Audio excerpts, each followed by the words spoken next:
পশ্চিম Tripura হাংকর বেরেমনি merchant association दाल Bidal रोंनक club member तै हापांगनि ration शप डिलारकनो तुई काइसा खुक स्रांमं कग्लाम पान्डा संसालाइखा चासालो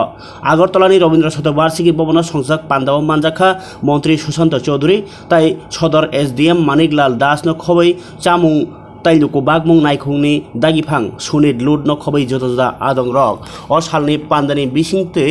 रेशननि फालनक ताइ मानिखनि रकनि मरक मुंताइ नाइकल मुंरकनो तैनो কক চাবদাখানি সেখানকা মন্ত্রী সুশান্ত চৌধুরী। আমাদের খাদ্য এবং জনসম্ভরণ দপ্তরের উদ্যোগে আজকের এই কর্মসূচি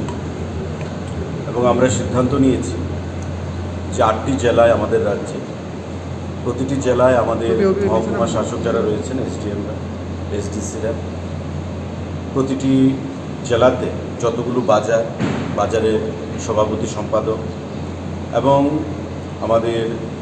যারা বাজার থেকে সঙ্গে যাদের যুক্ত বেশি মানুষের পিডিএস সিস্টেমে মানে রেশন শপ ডিলাররা তাদেরকে নিয়ে জেলাভিত্তিক আমরা সেমিনার করব এবং আলোচনা সভা বা মতবিনিময় সংগঠিত করব। আজ থেকে আমরা সূচনা করলাম পশ্চিম জেলাভিত্তিক, তারপরে আমরা সিপাহীজলা উদয়পুর বিভিন্ন জায়গায় আমরা করব, 8টি জেলায় করব। মুদ্রা কথা হচ্ছে যে আপনারা দেখেছেন যে বিভিন্ন সময় বিভিন্ন পণ্য সামগ্রী আর্টিফিশিয়াল ক্রাইসিস তৈরি করার চেষ্টা করা হয় এবং বিভিন্ন সময়ের আগরতলা আসামের মধ্যে রাস্তার মধ্যে যদি কোথাও ডিরেলমেন্ট হয় বা কোথাও রাস্তায় যদি কোনো পরিস্থিতির অবনতি ঘটে তবে আগরতলা এবং সারা রাজ্যের মধ্যে জিনিসপত্রের নিত্য প্রয়োজনীয় সেখানে একটা দ্রব্য বৃদ্ধি ঘটে দাম, তো সেটাকে যাতে না ঘটে তার জন্যে প্রশাসন এবং আমাদের যারা রেশন শপ ডিলার আমাদের যারা বাজারের যারা মার্চেন্ট অ্যাসোসিয়েশনের বিভিন্ন বাজারের যারা কমিটির পদাধিকারীরা রয়েছে তাদের মধ্যে একটা সমন্বয় সাধন করা এবং একে অপরের সঙ্গে সহযোগিতার মাধ্যমে আন্ডারস্ট্যান্ডিংয়ের মাধ্যমে যাতে আমরা নিত্য প্রয়োজনীয় জিনিসের মূল্য সামগ্রী সেখানে কন্ট্রোলের মধ্যে রাখতে পারি দামগুলো, সে বিষয়ে আমাদের এখানে বিস্তারিত বিষয় নিয়ে আলোচনা করা হবে। পশ্চিম জেলার অধীন যারা এসডিএমরা রয়েছেন মোহনপুর, জিরানিয়া এবং আমাদের সদর, এই 3 মহকুমার এসডিএমরা থাকবেন, আমাদের ফুডের ডাইরেক্টর আছেন,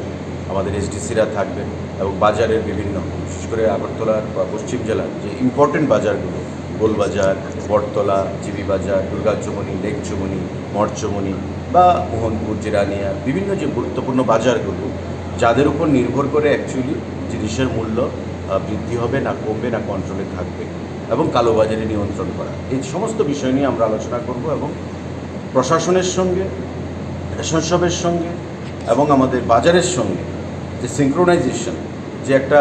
যোগসূত্র কোঅর্ডিনেশন সেই জিনিসটা আমরা করতে চাইছি। তার জন্য আমরা মহকুমার বাইরে গিয়ে আমরা জেলাভিত্তিক রাজ্যভিত্তিক আমরা বিভিন্ন সময় করেছি আপনারা দেখেছেন, এখন আমরা জেলাভিত্তিক এই সভাগুলোর উপর মতবিনিময়গুলোর উপর আমরা জোর দিচ্ছি। আজকে সেই বিষয় নিয়ে পশ্চিম জেলাভিত্তিক আজকের এই মিটিং রবীন্দ্র ভবনে অনুষ্ঠিত হচ্ছে, আগামী দিনে আমরা অন্যান্য জেলাভিত্তিক সভাগুলো করব। কিছুদিন আগে জ্বালানি কোনো বাফার স্টক আমাদের শেখেরকোটে সেখানে কাজ হচ্ছে, প্রায় 80% কাজ কমপ্লিট হয়ে গেছে, আগামী বছরের মধ্যে আমরা সেটা সম্পূর্ণ হবে বলে আশা করি এবং ইন্ডিয়ান অয়েল কর্পোরেশন এবং রেলওয়ে একই সঙ্গে তারা কাজ করছে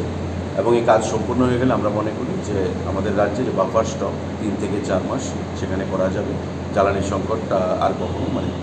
যে রাস্তাঘাটের অবনতি ঘটলে যে জ্বালানি সংকটটা দেখা দেয় সেটা থেকে আমরা নিষ্কৃতি পাবো। ঠিক আছে, থ্যাংক ইউ।